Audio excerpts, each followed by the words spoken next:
소변이 차면 굉장히 아랫배가 불쾌하고 어떤 분들은 심하면 칼로 베는 듯하다, 바늘로 찌르는 것 같다 이런 통증을 느끼시는 분들이 있거든요. 이런 분들이 주로 이라고 진단을 많이 받으시게 됩니다.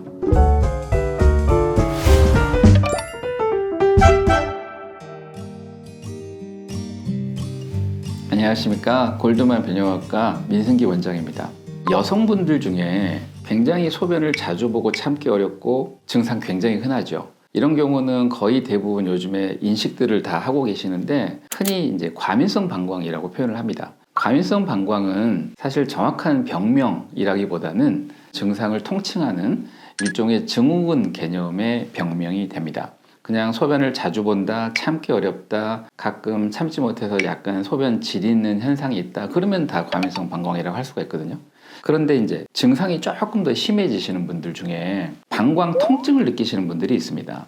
소변이 차면 굉장히 아랫배가 불쾌하고 어떤 분들은 심하면 칼로 베는 듯하다, 바늘로 찌르는 것 같다 이런 통증을 느끼시는 분들이 있거든요. 이런 분들이 주로 간질성 방광염이라고 진단을 많이 받으시게 됩니다. 근데 이 간질성 방광염에 대해서도 정확한 이해가 좀 필요한데요. 최근에 이 간질성 방광염에 대한 개념이 조금 바뀌고 있습니다. 정확한 의미의 간질성 방광염은 우리가 이제 방광 안쪽에 방광 점막이 있는데요. 방광 점막의 세포 사이사이 결합, 점막에 이상이 생겨가지고 방광벽 사이에 있는 방광 간질, 여기에 염증이 생겨서 문제가 생기는 게 간질성 방광염입니다.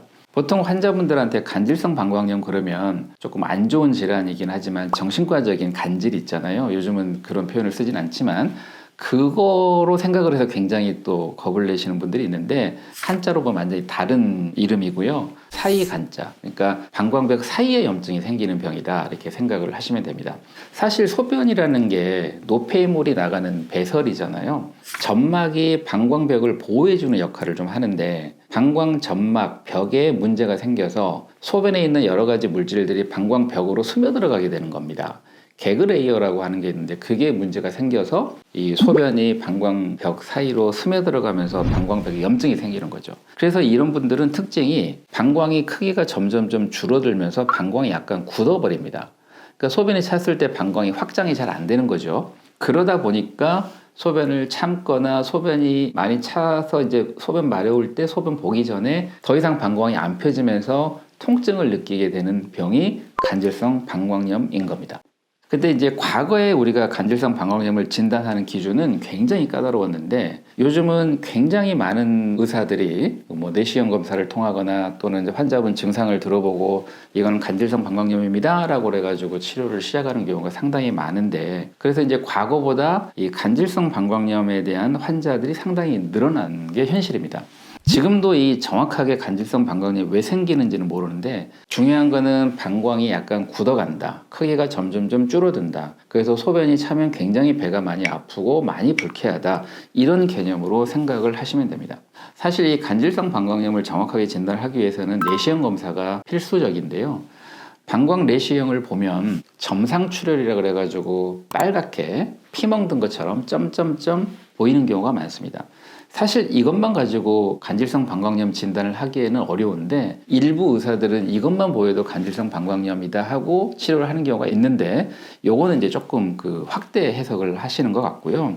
이게 방광에 물을 채우고 식용수를 채우면서 검사를 하다 보면 방광이 잘 안 펴지기 때문에 어느 한도가 도달하면 정말 출혈이 쭉쭉 되는 게 눈으로 보입니다. 그게 이제 전형적인 간질성 방광염의 특징적인 내시경 소견이고 더 정확한 진단은 헌너궤양이라고 하는 방광 점막의 궤양을 눈으로 보고 확인을 하는 게 정확한 진단이 되는 겁니다. 그래서 사실 요즘에 이제 간질성 방광염은 용어 자체를 방광 통증 증후군으로 바뀌어가는 경향이 더 크고요. 가장 중요한 진단은 방광 내시경에서 궤양을 찾는 것이다. 그리고 방광을 확장을 했을 때 출혈이 뚜렷하게 보이는 이런 경우를 이제 간질성 방광염, 방광 통증 증후군이라고 진단을 하게 됩니다. 치료 방법은 여러 가지 방법이 있는데 기본적으로 약물 치료를 합니다. 근데 이 약이 가격도 상당히 비싸고 하루에 3번을 먹어야 되고 상당히 좀 치료가 어렵긴 한데 아무튼 약을 써서 의외로 효과가 좋으신 분들도 분명히 있고요. 이 약은 작용하는 기전이 방광벽을 약간 코팅시켜주는 듯한 그런 개념의 약입니다. 제가 앞에서 말씀드린 것처럼 방광 점막에 이상이 생겨서 생기는 병이기 때문에 이 먹는 약을 쓰면 방광 점막을 이렇게 이제 부드럽게 코팅을 해줘가지고 방광벽을 보호해주는 이런 개념의 약인데 이게 또 이제 치료 효과가 떨어지는 분들은 굉장히 반응이 별로 안 좋으신 분들도 계십니다. 그런 분들은 이제 다른 치료를 하기도 하는데 요즘에 이제 일부 병원에서 많이 쓰고 있는 방광 내 약물 주입하는 게 있거든요. 이런 것도 마찬가지입니다. 이 약을 먹는 약 대신에 방광에 주입을 해주긴 하지만 이건 역시 효과는 먹는 약하고 똑같은 기전으로 방광벽을 코팅시켜주는 역할을 하게 됩니다. 그래서 이제 이런 먹는 약이라든가 방광 내 주입이 효과가 좋으신 분들은 뭐 그걸로 치료가 되는 경우가 있고 또 정말 운이 좋으신 분들은 치료가 끝나서 약도 다 끊을 수 있게 이런 분도 계시고 또 어떤 분들은 거의 뭐 평생 약을 드셔야 되는 분도 계시고 그렇습니다. 근데 이제 간혹 약물 치료 반응이 너무 안 좋고 환자분 너무 힘들어 하시고 피는 계속 너무 나고 소변이 조금만 차도 막 배가 너무 심하게 아프고 이런 분들은 과감하게 수술적 치료가 필요한 경우가 있습니다. 앞에서 말씀드린 것처럼 내시경을 보면 궤양이 보이는 경우가 있고 출혈이 되는 경우가 있는데 그 부분을 긁어내는 수술을 하거나 출혈이 되는 부분을 다 이렇게 지져주는 수술을 하고 나면 굉장히 효과가 좋은 분들이 또 의외로 계십니다. 그래서 방광 통증 증후군, 옛날에 주로 이제 간질성 방광염이라고 했던 분들, 이런 분들이 치료 반응이 별로 좋지가 않으면 과감하게 수술적 치료를 고려해 보시는 것도 상당히 좋을 것 같습니다. 아무튼 여성분들 중에 방광 통증 증후군, 소변이 찼을 때 특히 아랫배가 굉장히 심하게 아프고 불쾌함을 많이 느끼시는 분들 의외로 많습니다. 정확한 진단과 정확한 치료를 통해서 고통을 많이 덜어드리도록 노력을 하겠습니다. 감사합니다.